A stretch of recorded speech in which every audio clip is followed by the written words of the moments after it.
Share this thing. Share it. Share. Share it. Share your.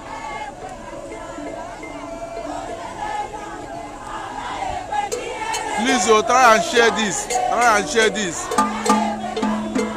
It's kidnapping always on through Okigwe Road. Women came in mass. Try and share this video. Share this video. Share this video. Try and share this video. It's a very serious issue. Share this video. This is through Okigwe Road.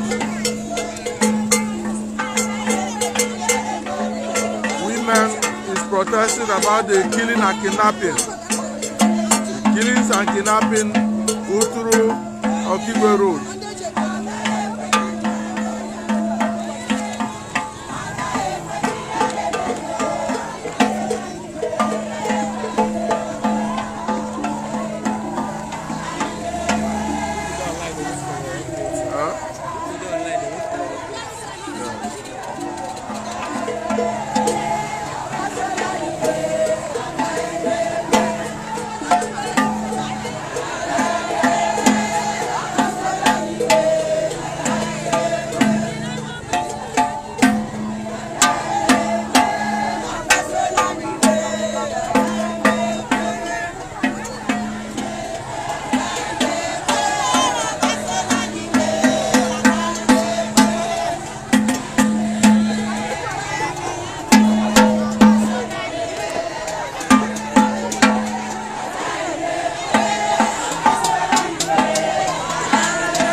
From Uturu to Okigwe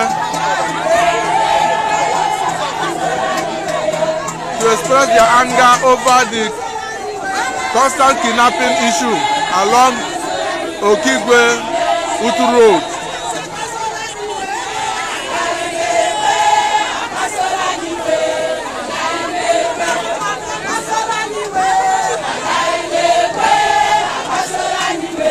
There are also women at that Uturu Junction.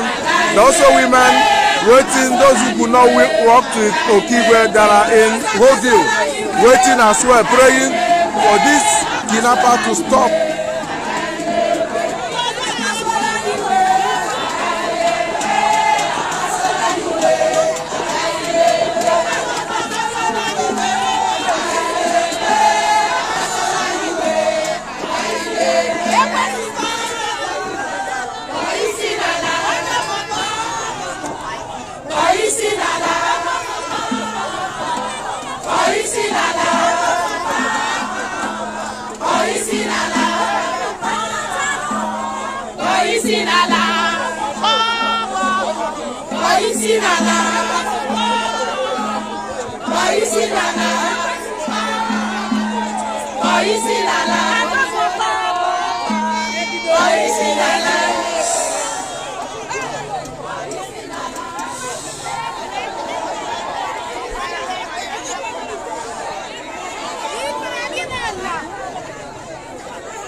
Esse é a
Share this video, share this video, share this video, share this video. Let government know about this kidnapping of a thing in this Uturu or Kigwe Road.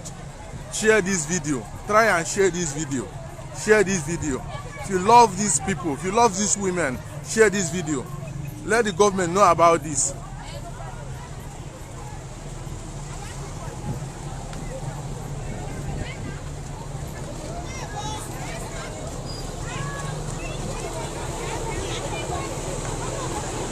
This is Uturu women. They trek from Uturu to Okigwe.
With the press, better do something, oh. And I talk about do something, oh.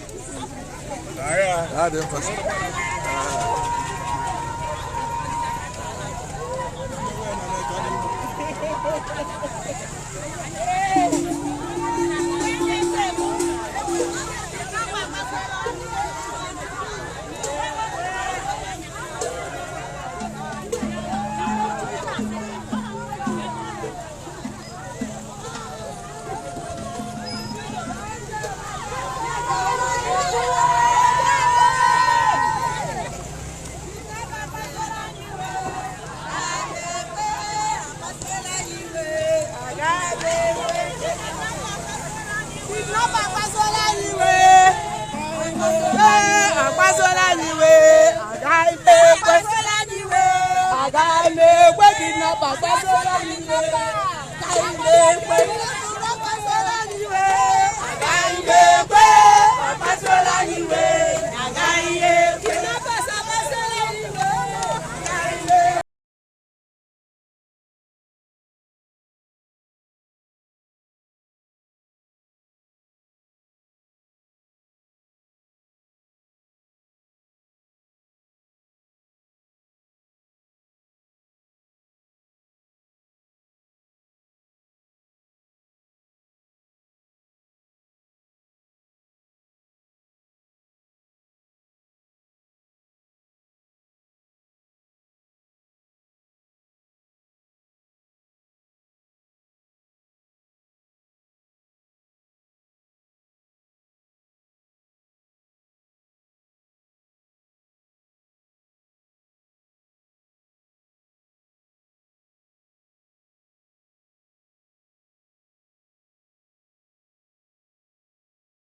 Drop that from outside.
Ihube and Ikube Junction. Here is Ihube Junction, Uturu Ihube Junction. You can see these ones are here.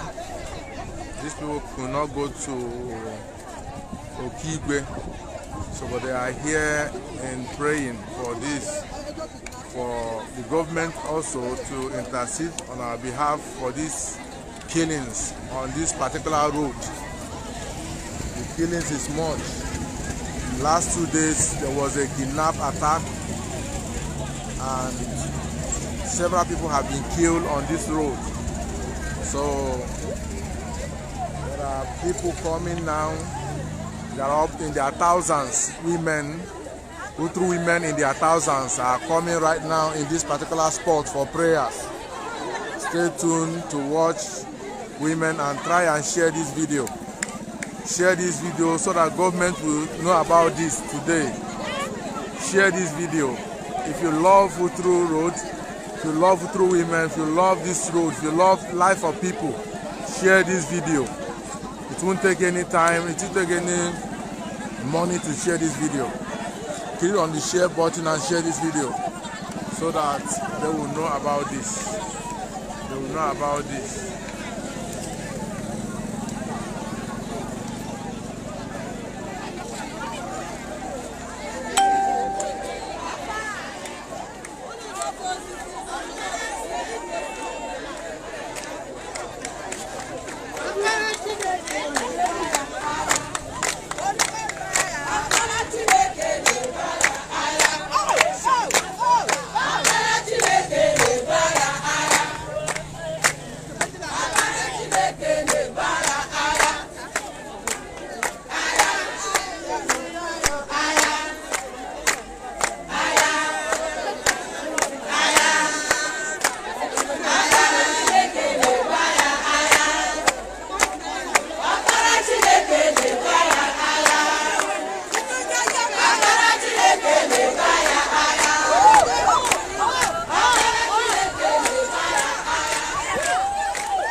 I think they are saying that they don't need military in this area anymore.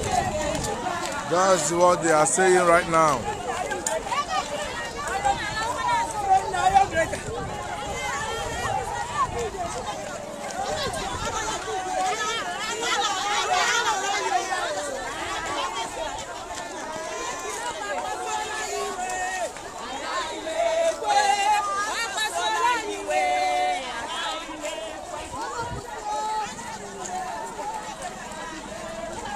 You can see thousands of people still coming. You can see women still coming from Okigwe.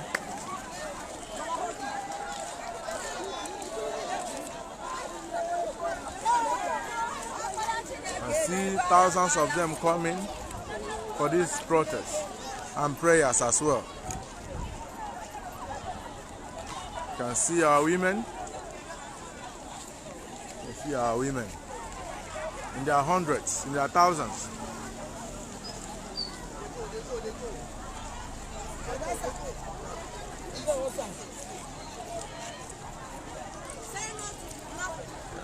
I'm saying no to army brutality.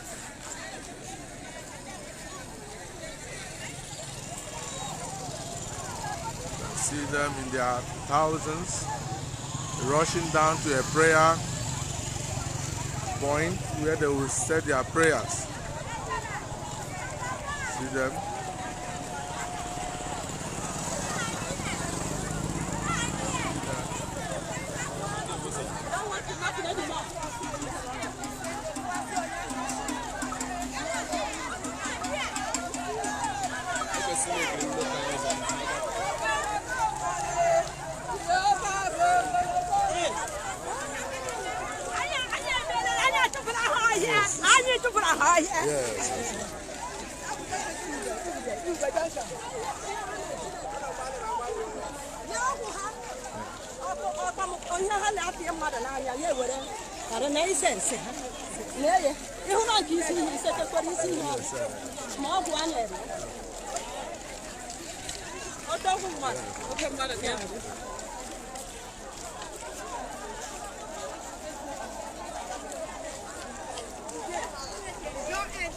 Yes.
You can see them, they are rushing to the prayer point where can they say their prayers. You can see thousands of them. They're now coming from the express junction of Okigwe. They walk down from Uturu to Okigwe with their legs, they trek with their legs for them to stop.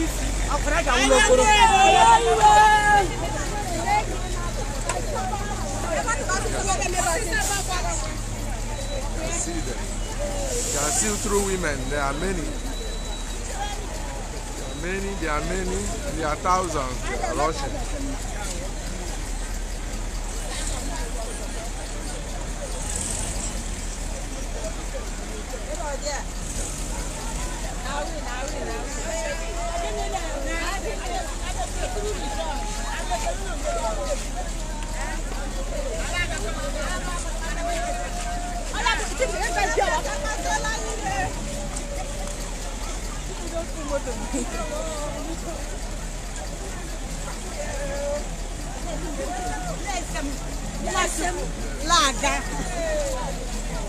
You can see there are many. You can see there are many. There are many. And there are thousands. There are thousands. You can see them.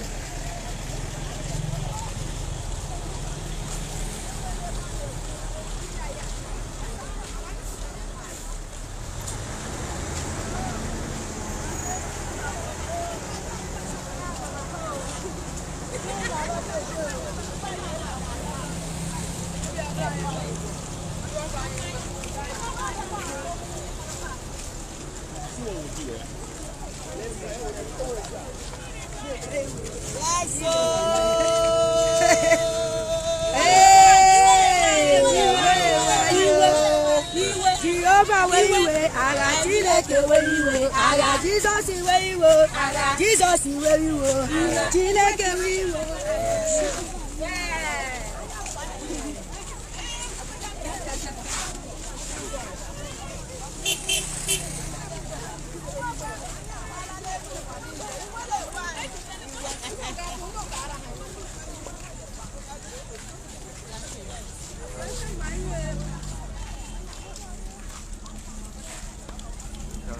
Even our aged women, they are also working to see that this problem stops.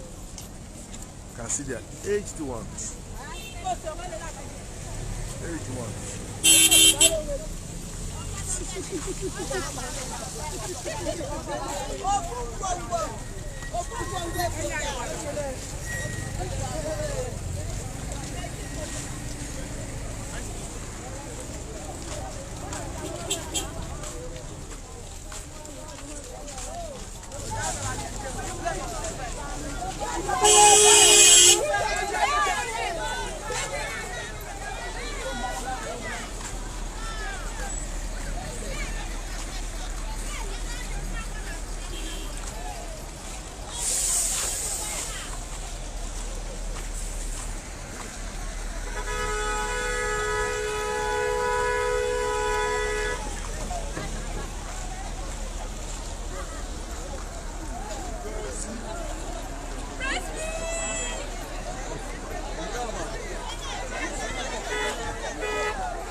niile ha dị for